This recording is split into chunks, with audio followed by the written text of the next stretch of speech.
Hello, नमस्कार बच्चों, कैसे हैं बच्चों। आज हम क्लास 8 से बहुत ही एक मैं कहूँगा इम्पोर्टेंट व इंटरेस्टिंग टॉपिक पर चर्चा करेंगे, वर्ग एवं वर्गमूल। बच्चों, आपने क्लास 7th में वर्ग के बारे में पढ़ा है। हम उसी के बारे में जो आपने 7th क्लास में चर्चा की है, एक छोटे छोटे वर्ग है।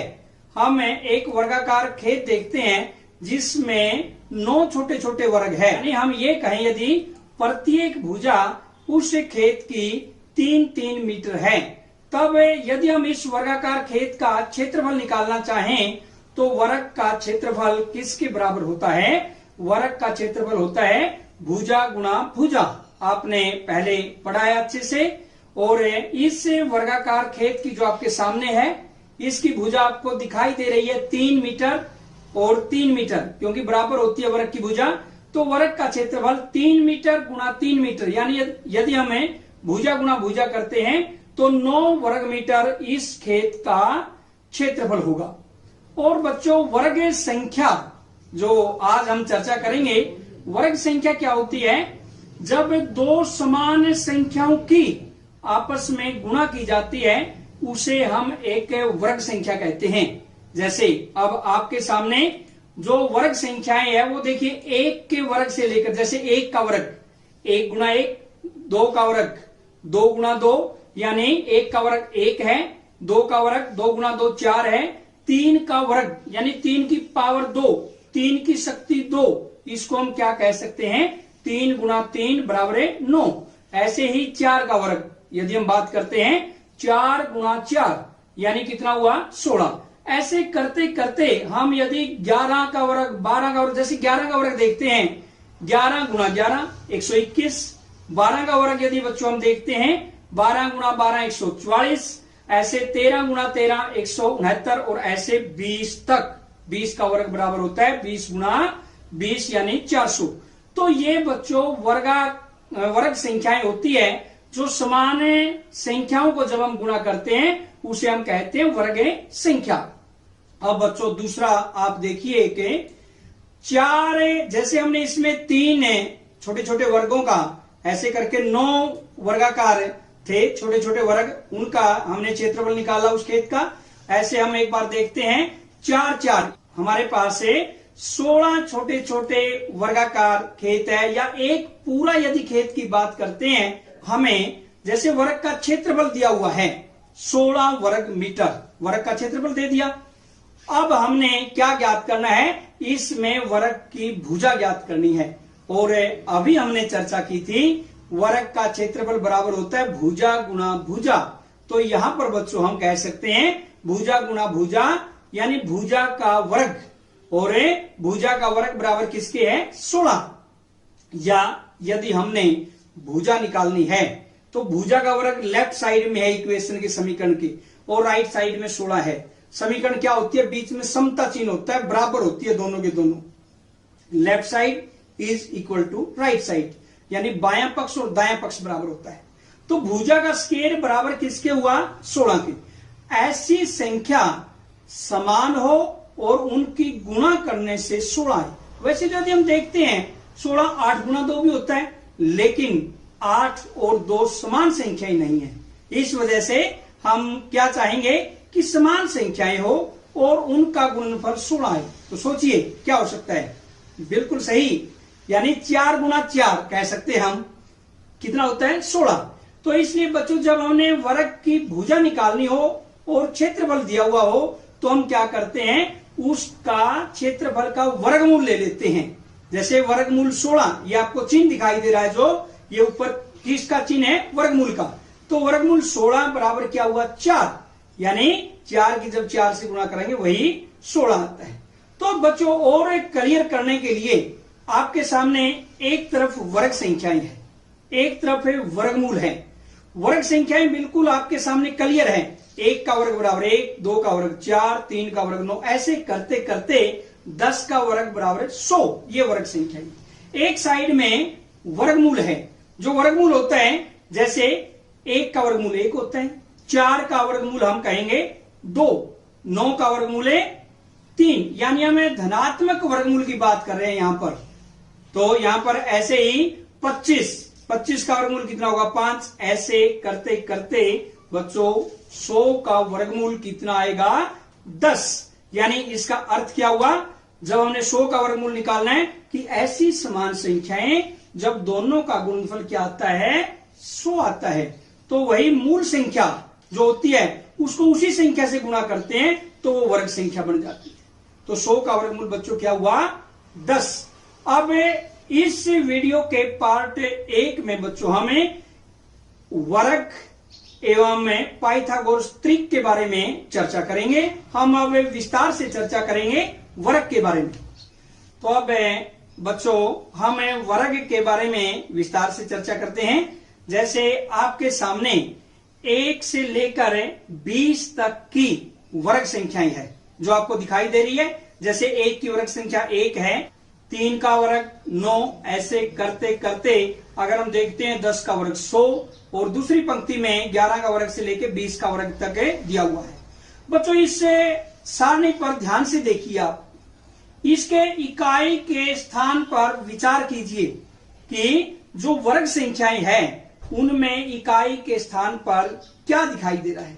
जब आप देखेंगे इकाई के स्थान पर आपको 0, 1, 4, 5, 6 व 9 अंक है। बिल्कुल सही, यानी सभी वर्ग संख्याओं में ध्यान से देखिए आप 0, 1, 4, 5, 6, 9 ये अंक आपको दिखाई दे रहे हैं।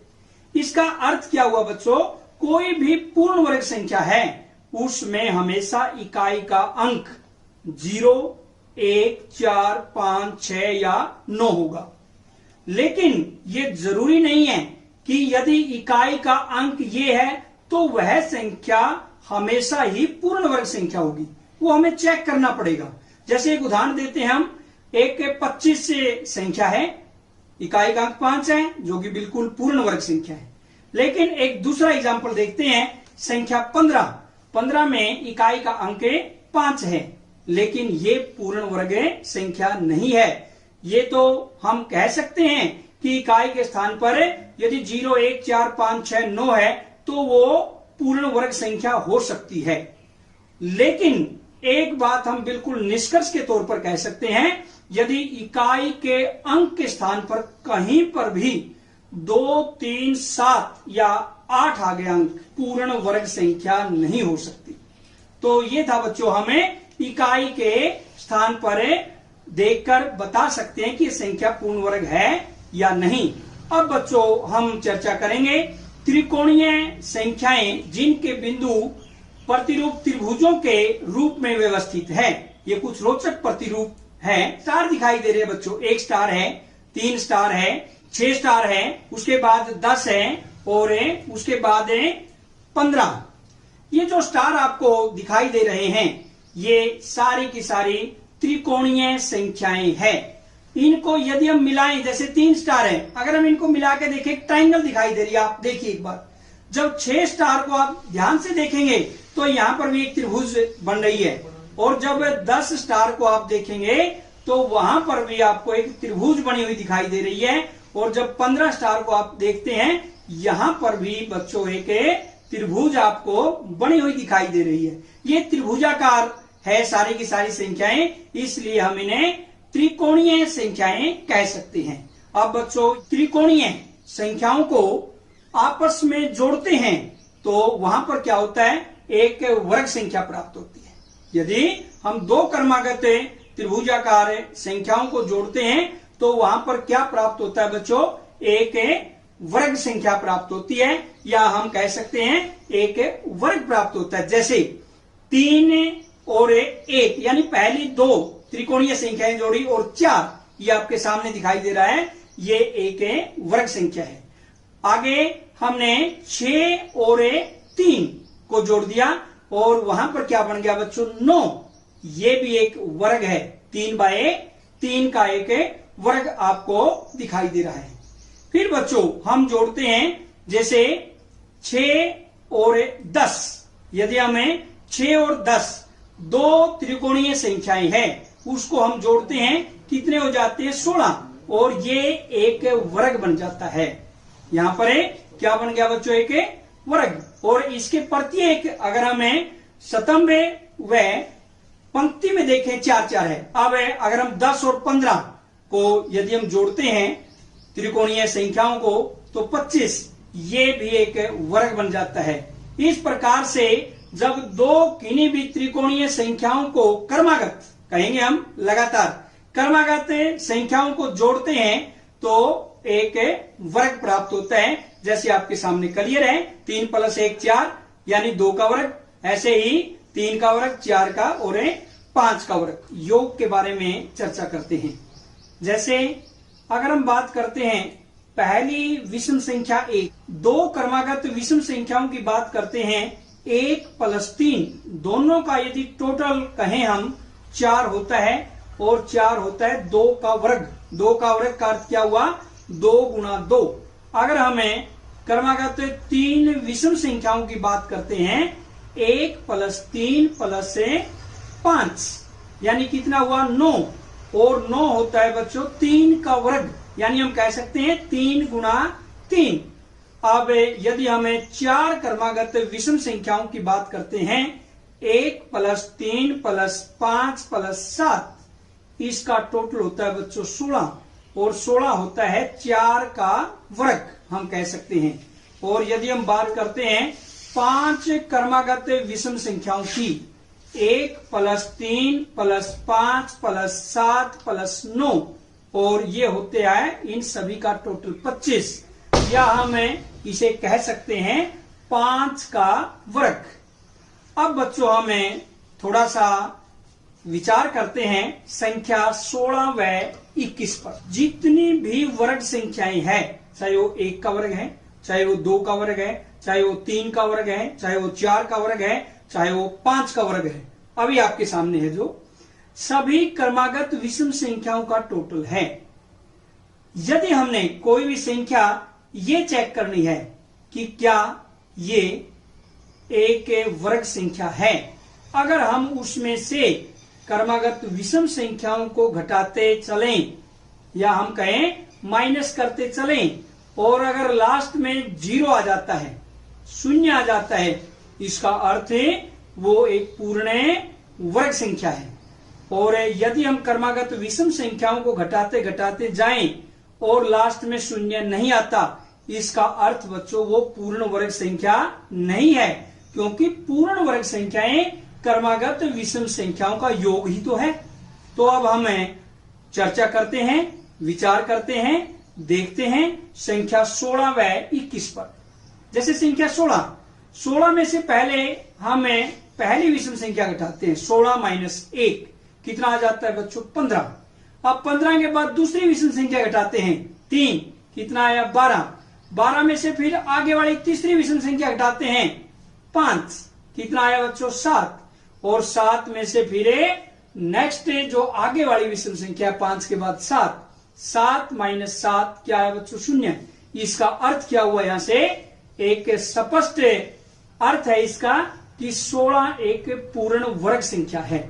ऐसे ही अब हम 21 पर विचार करते हैं। 21 में भी बिल्कुल इसी प्रकार से क्रमागत विषम संख्याओं को घटाते चलेंगे क्रम से। जैसे 21 - 1 कितना आया, 20। 20 - 3 दूसरी विषम संख्या घटाएंगे, 17। 17 - 5 कितना आया, 12। 12 - 7 कितना आएगा, 5। और 5 - 9, तो यहां पर बच्चों 5 प्लस का है, माइनस का 9 है। ज्यादा प्लस हुआ है, माइनस का ज्यादा हुआ, और उनका अंतर ले लेते हैं, चिन्ह माइनस का लगेगा।